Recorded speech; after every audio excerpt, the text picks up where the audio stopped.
तो एक बार फिर से स्वागत है आपका हमारे YouTube चैनल पर। तो आज हम आप सभी लोगों के लिए जीके के कुछ इम्पोर्टेंट क्वेश्चन लेके आए हैं जो कि एग्ज़ाम की दृष्टि से आप लोगों के लिए बहुत ही महत्वपूर्ण है। ठीक है, ये पहले भी एग्ज़ाम में पूछे जा चुके हैं और लगातार कुछ क्वेश्चन इसमें रिपीटेशन वाले भी हैं, मतलब काफ़ी बार क्वेश्चन पेपर में पूछे जा चुके हैं। तो वीडियो को आप लोग पूरा ज़रूर देखिएगा और लास्ट में अपना स्कोर कमेंट में बता दीजिएगा कि आपके कितने क्वेश्चन आए हैं। और वीडियो पसंद आती है तो प्लीज़ चैनल को सब्सक्राइब ज़रूर कर देना। ठीक है, तो चलिए अब बिना समय को गंवाए हुए वीडियो स्टार्ट करते हैं। पहला क्वेश्चन जो हमारे पास यहाँ पर दिया है, निम्न में से कौन सा मौलिक अधिकार भारत की भूमि पर सभी व्यक्तियों के लिए, चाहे वो नागरिक भारतीय हो या फिर विदेशी हो, उन सभी के लिए उपलब्ध ऐसा कौन सा हमारे पास मौलिक अधिकार है। ठीक है, पहला हमारे पास आता है केवल धर्म, नस्ल, जाति, लिंग या जन्म स्थान के आधार पर भेदभाव से रक्षा। दूसरा आता है लोक नियोजन के विषय में अवसर की समानता। तीसरा है अल्पसंख्यकों के सांस्कृतिक एवं शैक्षणिक अधिकार। और डी है शोषण के विरुद्ध अधिकार। ठीक है, तो आपको इसमें राइट आंसर बताना है जो भारतीयों को भी प्राप्त है और विदेशियों को भी प्राप्त है। ठीक है, तो ऑप्शन ए इसमें हमारे पास राइट आंसर हो जाता है। तो अब हम देख लेते हैं कि यहाँ पर कौन कौन से ऐसे अधिकार हमारे पास आ जाते हैं जो कि सभी के लिए क्या है, उपलब्ध हैं। जैसे कि पहला आता है नागरिकों और विदेशियों दोनों के लिए उपलब्ध मौलिक अधिकार, किसको छोड़कर, शत्रु देश को छोड़कर। पहला अनुच्छेद 14 है विधि के समक्ष समता एवं विधियों का समान संरक्षण। ये हमारे पास नागरिकों के लिए भी है, यानी कि जो भारतीय नागरिक हैं और जो विदेशी हैं उनके लिए भी ये अधिकार उपलब्ध हैं। ठीक है, तो विधि के समक्ष इसका अर्थ क्या हो जाता है, मतलब कि कानून की नज़र में सभी जो व्यक्ति हैं वो क्या है, समान है और किसी के साथ कानून के समान कोई भी भेदभाव नहीं किया जाएगा। ठीक है, एग्जाम्पल के लिए यदि दो लोग हैं, हमारे पास दो लोग हैं और वो दो लोग मान लो चोरी कर रहे हैं। ठीक है, चोरी कर रहे हैं तो दोनों के लिए क्या होंगे, जो सज़ा होगी सेम मिलेगी। अगर एक को जेल में डाला जा रहा है तो दूसरे को भी जेल में ही डाला जाएगा, ऐसा नहीं कि दूसरे को फांसी पे चढ़ा दिया। ठीक है, इसका यही अर्थ है विधि के समक्ष समानता, यानी कि एक अपराध के लिए सभी व्यक्तियों के लिए अगर उनका अपराध सेम है तो सेम सज़ा उनके लिए दी जाएगी। ठीक है, नेक्स्ट है हमारे पास अनुच्छेद 20। इसमें क्या आता है, अपराधों के लिए दोष सिद्धि के संबंध में संरक्षण।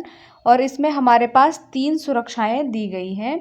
आप लोग एक बात ध्यान रखिएगा, ये सभी ऐसे अनुच्छेदों के बारे में भी बता रहे हैं जिसमें जो क्या है कि दोनों के लिए, मतलब विदेशियों पर भी अप्लाई होते हैं और भारतीय पर भी अप्लाई होते हैं, दोनों के लिए ये बने हुए हैं। ठीक है, ठीक है, इसमें 3 कौन कौन सी है हमारे पास, पूर्व व्यापी दंड नहीं। इसका अर्थ जान लेते हैं अब, जिस काम के समय वह अपराध नहीं था उसके लिए बाद में कानून बनाकर सज़ा नहीं दी जा सकती है। ठीक है, इसका अर्थ क्या हो जाएगा कि मान लीजिए पिछले साल हमने कोई काम किया, ठीक है, मतलब या एग्जाम्पल के थ्रू हम अगर सोचें, कहीं पर हमने मान लिया ये पहाड़ है, यहाँ पर हमने खनन कर लिया, मतलब वहाँ से हमने पत्थर निकाल लिए या फिर मिट्टी निकाल ली और उस टाइम वहाँ पर खनन के विषय में कोई भी कानून नहीं बना था। ठीक है, लेकिन मान लीजिए ये हमने कर लिया है आपके 2025 में कर लिया और अब 2026 में इस पे कानून बन जाता है कि कानूनन इस पहाड़ पर खनन नहीं होगा। ठीक है, तो क्या हो जाएगा, अगर नहीं होगा तो जो इस व्यक्ति ने 2025 में ये काम किया है, ऐसा नहीं कि 2026 के कानून के तहत इसे सज़ा मिल रही है। ठीक है, आई होप कि आप लोग समझ गए होंगे। नेक्स्ट जो हमारे पास आता है 2025, ये वही है, कानूनी नहीं होगा। नेक्स्ट जो है 2026 में सरकार उस काम के लिए अपराध घोषित कर दिया जाएगा और आपको 2025 वाले काम के लिए क्या नहीं दी जाएगी, सज़ा नहीं दी जाएगी। जो दूसरा इसमें आता है कि एक अपराध की 2 सज़ा नहीं दी जाएगी। अगर एक ही अपराध के लिए व्यक्ति को 2 बार दंड नहीं दिया जाएगा। अगर कोई व्यक्ति है हमारे पास, अगर वो हमारे पास 1 बार चोरी करता है या 2 बार चोरी करता है, 3 बार चोरी करता है, तो उस व्यक्ति के लिए ये नहीं बोला जाएगा कि इसने हमारे पास क्या करी है, 3 बार चोरी करी है तो इसे 3 बार सज़ा दो। ठीक है, ऐसा इसके लिए यहाँ पर बिल्कुल भी नहीं किया जाएगा। अब जो हमारे पास यहाँ पे थर्ड आ जाता है वो आता है कि अपने ही खिलाफ गवाही देने के लिए किसी भी व्यक्ति को मजबूर नहीं किया जाएगा। जैसे कि पुलिस या अदालत आपको यह नहीं कह सकती है कि आप अपने खिलाफ सबूत दो या अपना अपराध ज़बरदस्ती स्वीकार करो। ठीक है, तो ये 3 हमारे पास इसमें इम्पोर्टेंट थे। नेक्स्ट जो आता है अनुच्छेद 21 आता है, ये भी हमारे पास भारतीय और विदेशी दोनों के लिए प्राप्त है, जिसमें आता है प्राण एवं दैहिक स्वतंत्रता का संरक्षण। इसमें क्या होता है कि हर व्यक्ति को जो है जीने का क्या है, अधिकार है। व्यक्तिगत स्वतंत्रता का अधिकार है कि हर व्यक्ति को जीने का अधिकार है। इसका उदाहरण देख लेते हैं कि अगर किसी भी व्यक्ति को बिना कानूनी प्रक्रिया के जेल में नहीं डाला जा सकता है, मतलब जब तक कि कानून की नज़र में कोई अपराध ना हो तब तक उसे जेल में नहीं डाला सकता है। और उसे क्या है, जीने का तो अधिकार है, लेकिन कैसा अधिकार है, सम्मान पूर्वक जीने का अधिकार है। कैसा है, सम्मान पूर्वक जीने का अधिकार है। इसके बाद आता है अनुच्छेद 22 आता है गिरफ्तारी और नज़रबंदी से संरक्षण। यदि किसी व्यक्ति को गिरफ्तार किया जाता है तो उसे क्या बताया जाएगा कि उसे क्यों गिरफ्तार किया है, उसका कारण क्या है। उसने किसी का मर्डर किया है या किसी के घर पे चोरी की है या किसी के घर पे डाका डाला है, वो रीज़न उसे देना पड़ेगा। बोलते हैं ना कि वारंट है आपके पास। जैसे किसी को जेल पुलिस पकड़ के ले जाएगी तो व्यक्ति कह सकता है कि पहले वारंट होना चाहिए कि उसे जेल में क्यों लेके जाया जा रहा है। ठीक है, उसे अपना वकील, अपनी पसंद का वकील रखने का अधिकार है। वो चाहे जिसे जेल में लेके गए हैं उसे अपनी पसंद के वकील को रखने का अधिकार भी है। और 24 घंटे के अंदर में उसे मजिस्ट्रेट यानी कि कोर्ट यानी कि जज के सामने क्या करना होगा, पेश करना होगा। 24 घंटे से ज़्यादा आप किसी को जेल में नहीं रख सकते हैं। आपको 24 घंटे के अंदर ही उसे जज के सामने प्रस्तुत करना होगा। ठीक है, नेक्स्ट हमारे पास आता है अनुच्छेद 23, जिसमें है कि बालता श्रम एवं मानव तस्करी का निषेध। इसमें क्या होता है, किसी से भी ज़बरदस्ती बेगार नहीं कराया जा सकता है, काम नहीं कराया जा सकता है। और मानव तस्करी क्या है, एक अपराध है। मतलब किसी भी गरीब को बिना उसके काम के पैसे दिए हुए आप उससे मजदूरी नहीं करवा सकते हो। ठीक है, उसकी तस्करी नहीं कर सकते हो, ये नहीं कर सकते हो कि किसी इंसान के, इसमें तस्करी से हर प्रकार का चीज़ आता है। जैसे आप उसके किसी को किडनैप कर लिया और उसे मार के उसके सारे अंग जितने भी होते हैं ना, हार्ट हो गया या आइज़ हो गई, वो सबको बेच करके पैसा कमाना, यही एक प्रकार की तस्करी है। तो किसी भी प्रकार की तस्करी या फिर उससे मजदूरी या उसे अपना दास बना के रखना, उसे अपना गुलाम बना के रखना, ये सभी क्या है, अपराध हैं। इसके बाद नेक्स्ट आता है हमारे पास आर्टिकल 24। इसमें है बाल श्रम का निषेध। इसमें क्या होता है, जो 14 वर्ष से कम उम्र के बच्चे होते हैं ना, कारखानों में या फिर खानों में या फिर अन्य खतरनाक कामों में उन्हें नहीं लगाया जाएगा।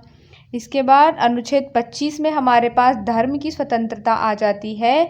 हर व्यक्ति को अधिकार है कि वो कोई भी धर्म माने, चाहे वो हिंदू धर्म हो, हिंदू धर्म को माने, मुस्लिम धर्म को माने, सिख को अपनाए, उसे अधिकार है कि वो हर किसी भी धर्म को अपना सकता है, उसका पालन कर सकता है और अपने धर्म का प्रचार भी कर सकता है। लेकिन क्या होना चाहिए, यह सार्वजनिक व्यवस्था, नैतिकता और स्वास्थ्य के अधीन होना चाहिए। उसके धर्म से किसी को भी क्या नहीं होना चाहिए, तकलीफ नहीं होनी चाहिए किसी भी प्रकार की। ठीक है।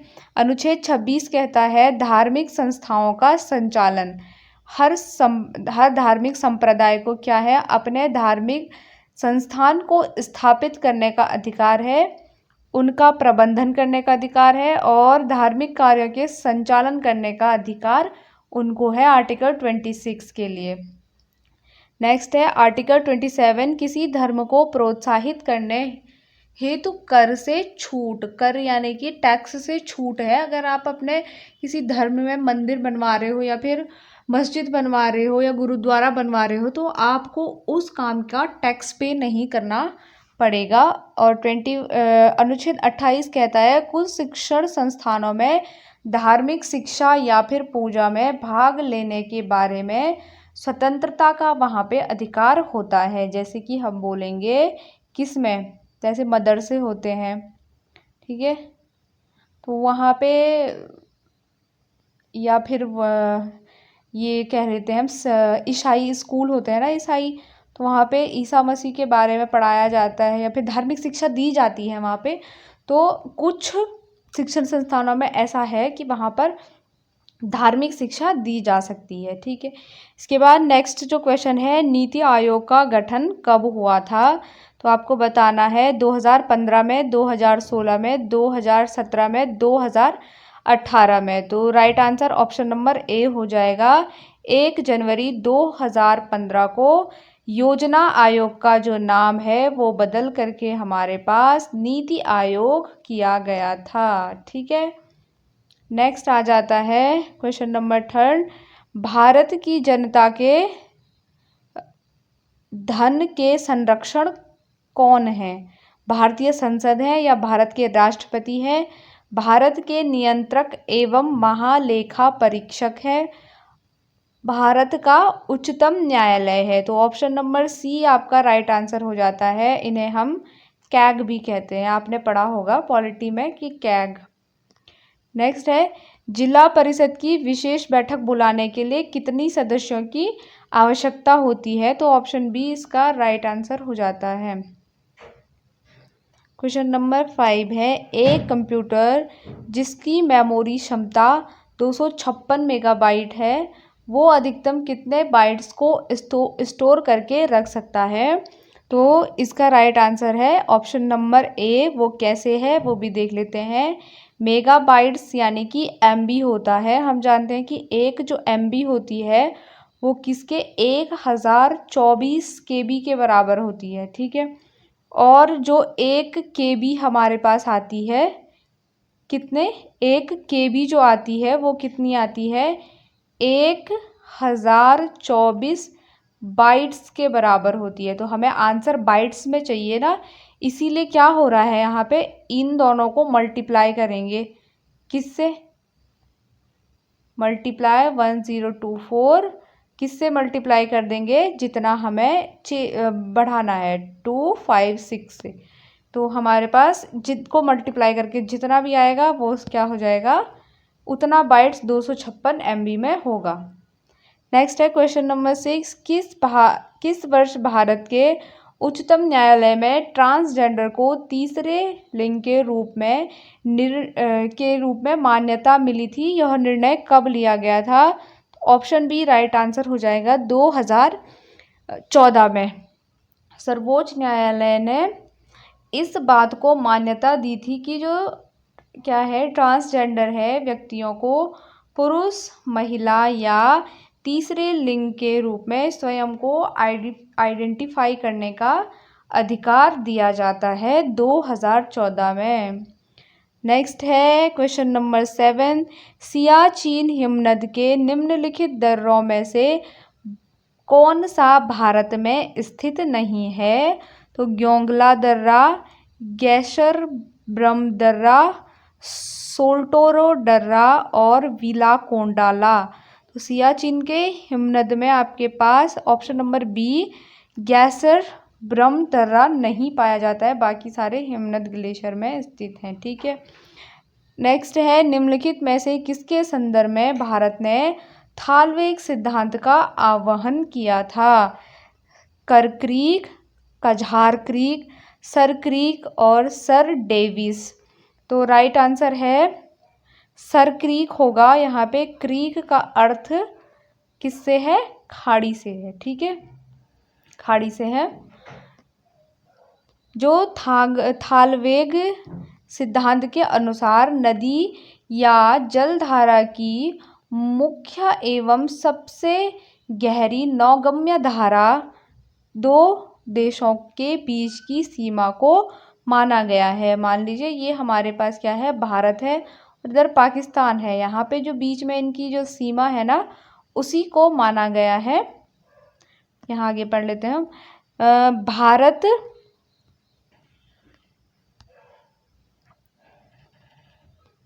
भारत ने सरक्रीक के सीमा विवाद में थालवेग सिद्धांत का आह्वान किया था, जबकि जो पाकिस्तान है उनका दावा है कि जो सीमा है वो क्रीक के पूर्वी किनारे पर है। ठीक है, सरक्रीक भारत और पाकिस्तान के बीच एक 96 किलोमीटर लंबी ज्वारीय खाड़ी या क्रीक है। ठीक, निम्नलिखित में से कौन सा एक उत्तम प्रकार का लौह अयस्क आ जाता है?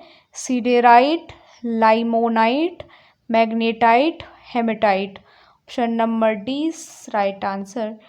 नेक्स्ट है राजीव गांधी राष्ट्रीय भूजल सर्वेक्षण एवं शोध संस्थान कहाँ पर स्थित है? भोपाल में, लखनऊ में, रायपुर में और देहरादून में। तो राइट आंसर है सी रायपुर में। और रायपुर जो आपके पास है वो आपकी छत्तीसगढ़ की राजधानी आ जाती है। ठीक है, छत्तीसगढ़ की राजधानी क्या है? रायपुर।